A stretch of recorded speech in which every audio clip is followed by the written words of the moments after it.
Suatu hari di sebuah desa, suasananya adem banget. Udara masih sejuk khas pedesaan, dengan suara ayam berkokok di pagi hari. Jalanan masih dipenuhi anak-anak kecil yang berlarian tanpa rasa takut, sementara orang tua sibuk di sawah. Tapi jangan salah, di balik ketenangan desa itu, ada masalah besar yang bikin semua orang was-was. Sejak beberapa bulan terakhir, desa itu sering diganggu sama segerombolan preman bengis. Mereka suka nongol tiba-tiba, minta duit seenaknya, bahkan gak segan mukul warga kalau ada yang berani nolak. Kehidupan desa yang tadinya damai berubah jadi penuh ketakutan. Sampai orang dewasa pun kadang gak berani keluar malam. Di tengah suasana itu, ada seorang remaja bernama Raka. Anak ini masih duduk di bangku SMA, usianya baru 17 tahun. Tapi sikapnya udah kayak orang dewasa. Raka dikenal kalem, jarang ngomong banyak. Lebih suka nongkrong bareng teman-temannya di warung kopi dekat lapangan desa. Meski begitu, dia punya mata yang tajam. Kayak bisa ngeliat lebih dalam dari sekadar permukaan. Banyak orang bilang Raka punya sesuatu yang beda dari anak seusianya. Meskipun dia sendiri selalu berusaha menutupi. Malam itu, Raka nongkrong sama 3 temennya, Andi, Bimo, dan Ucok. Mereka duduk melingkar sambil ngopi dan ngemil gorengan. Ketawa-ketawa, ngomongin hal-hal receh khas anak tongkrongan. Tapi tiba-tiba Andi nyeletuk dengan nada serius. "Rak, gue denger kabar lu punya ilmu warisan dari kakek lu ya? Ilmu lembu sekilan itu beneran ada? Apa cuma mitos doang?" Suasana mendadak hening. Gorengan yang tadi dipegang Ucok sampai jatuh ke meja karena kaget sama pertanyaan itu. Raka nggak langsung jawab. Dia cuma senyum tipis sambil nyeruput kopi hitamnya. "Lu percaya apa enggak, itu urusan lu," kata Raka santai. Bimo langsung nyahut. "Serius lu, Rak," katanya, "ilmu itu bisa bikin orang kebal senjata tajam, ditembak juga mental." "Gua sih susah percaya, tapi kalau itu beneran, gila sih. Lu bisa jadi jawara beneran." Raka masih santai. Tangannya main-main sama bungkus rokok kosong di meja. "Ilmu bukan buat gaya-gaya, Bi.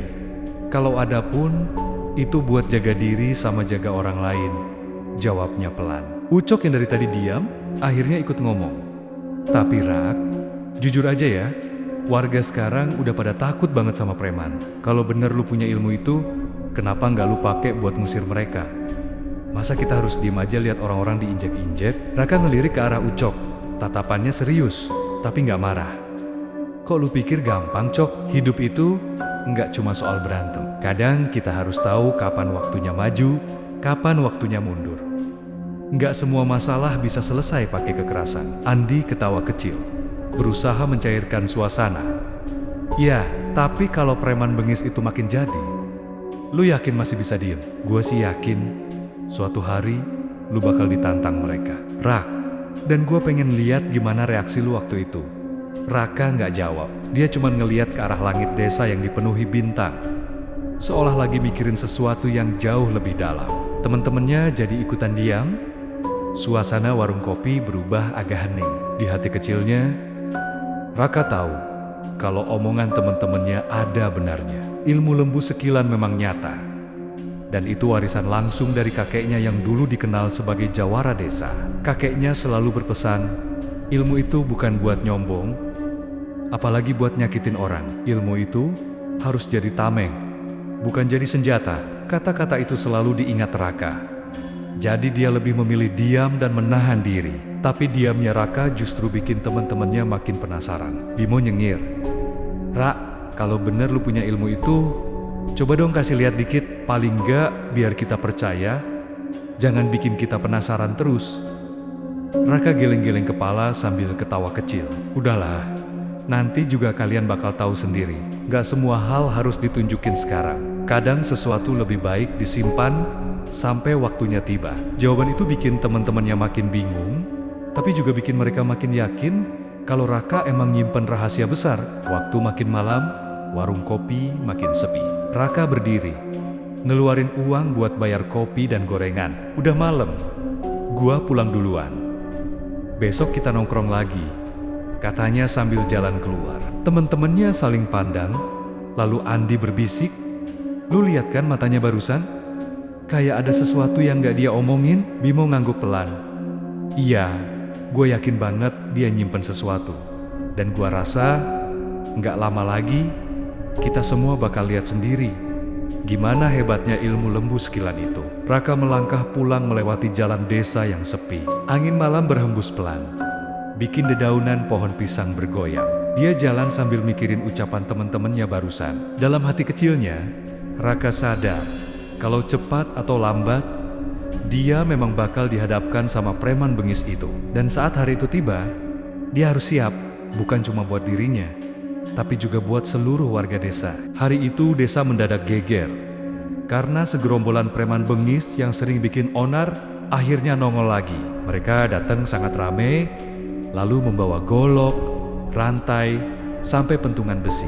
Suasana desa yang biasanya tenang jadi mencekam. Orang-orang buru-buru nutup pintu rumah, anak kecil digendong ibunya biar gak keluar. Di lapangan desa, preman itu teriak-teriak minta uang keamanan. Katanya, kalau warga nggak bayar, rumah mereka bakal dirusak. Warga ketakutan.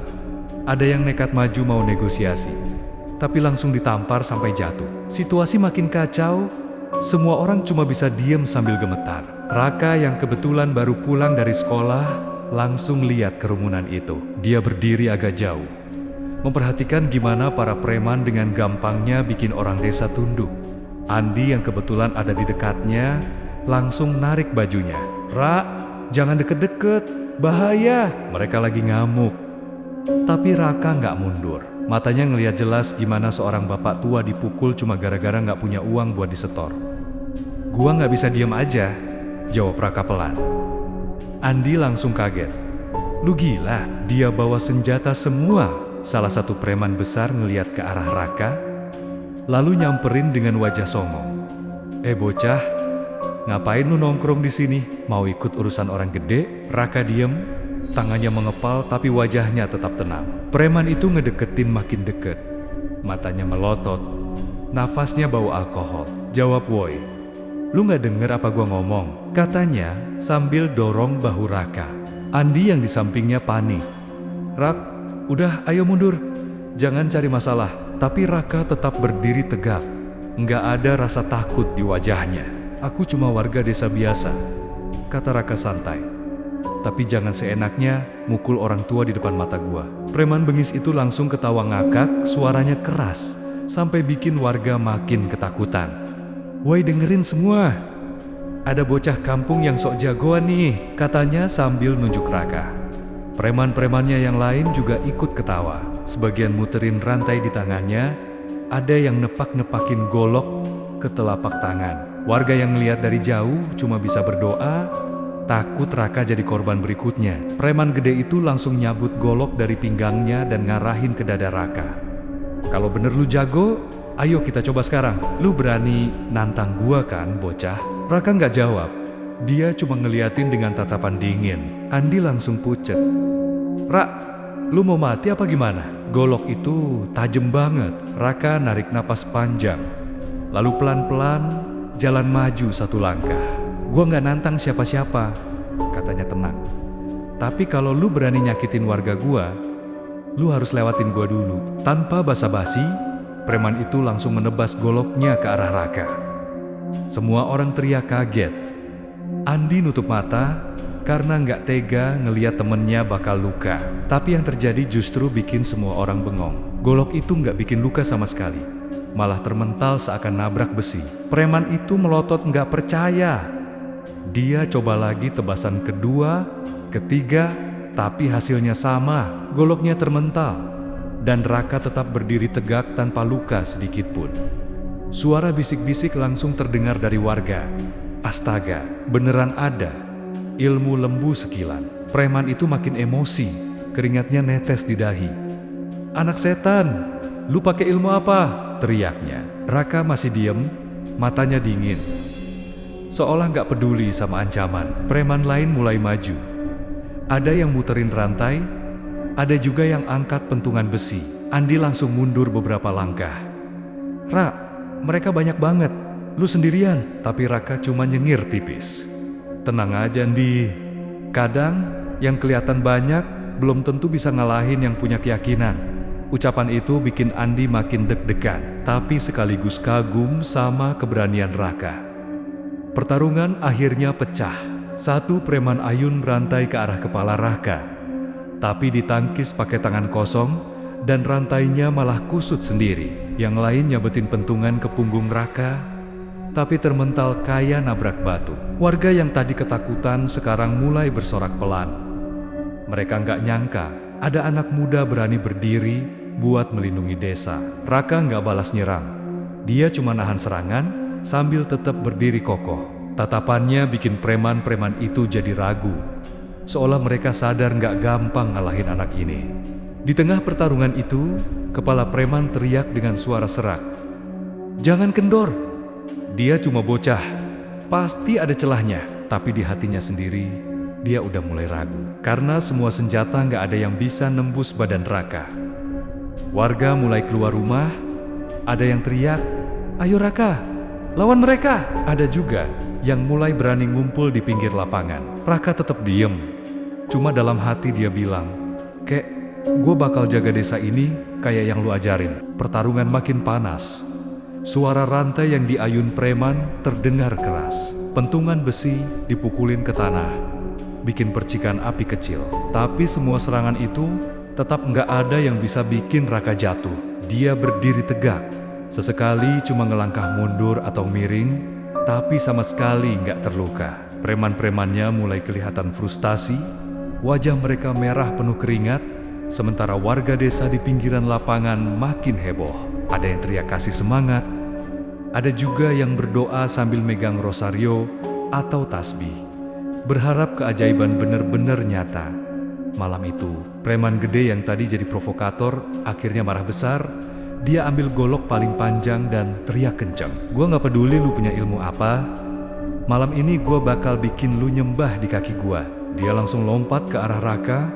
Goloknya ditebasin berkali-kali sampai tanah berdebu. Tapi lagi-lagi, semua tebasannya mental. Bahkan di satu momen golok itu patah jadi dua bagian. Semua orang terdiam. Cuma suara besi yang jatuh ke tanah kedengeran. Preman itu melotot kaget.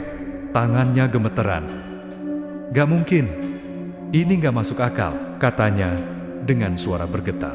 Raka jalan maju pelan-pelan. Tatapannya dingin, tapi bukan penuh dendam.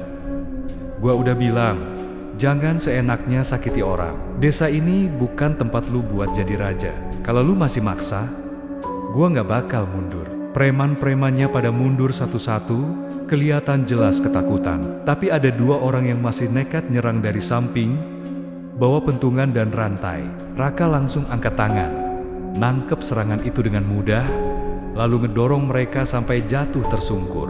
Dia nggak mukul, nggak nendang, cuma pakai tenaga secukupnya, biar mereka ngerti rasa. Andi yang ngeliat dari jauh teriak, "Rak, cukupin aja." Mereka udah kalah. Jangan bikin warga makin panik, tapi Raka tetap tenang. Dia balik badan sambil ngomong ke warga yang nonton, "Kalian jangan takut lagi. Gak ada orang yang lebih besar dari keberanian kita sendiri. Preman ini cuman berani kalau kita diem, tapi begitu kita berdiri, mereka lemah." Kata-kata itu bikin warga semangat. Banyak yang akhirnya maju mendekat. Walaupun masih agak ragu, suasana desa mulai berubah. Rasa takut perlahan hilang diganti rasa percaya diri. Preman gede itu akhirnya jatuh berlutut. Wajahnya pucat kayak kehilangan semua tenaga. Dia ngegertak pelan. "Lu, siapa sebenarnya? Kok bisa sekuat ini?" Raka ngedeketin, jongkok di depan dia sambil jawab, "Gua cuma anak desa biasa. Bedanya, gua gak pernah lupa sama pesan kakek gua. Jangan pernah pakai kekuatan buat nyakitin orang. Kekuatan cuma berarti kalau dipakai buat jaga orang yang gak bisa jaga dirinya sendiri." Preman itu terdiam. Matanya berkaca-kaca. Mungkin baru kali itu dia dengar omongan yang nusuk hati. Ucok yang dari tadi sembunyi di balik gerobak akhirnya maju. "Rak, gila sih lo. Dari tadi gua kira lu bakal kalah. Tapi malah mereka yang gak bisa apa-apa. Beneran ilmu lembu skillan ya ini?" Raka cuma nyengir tipis sambil jawab, "Ilmu itu cuma pelindung. Cok, yang bikin gua kuat sebenarnya bukan cuma warisan kakek, tapi rasa percaya buat jagain orang-orang di desa ini. Bimo langsung nyaut sambil ketawa. Ya elah, pantesan lu misterius banget.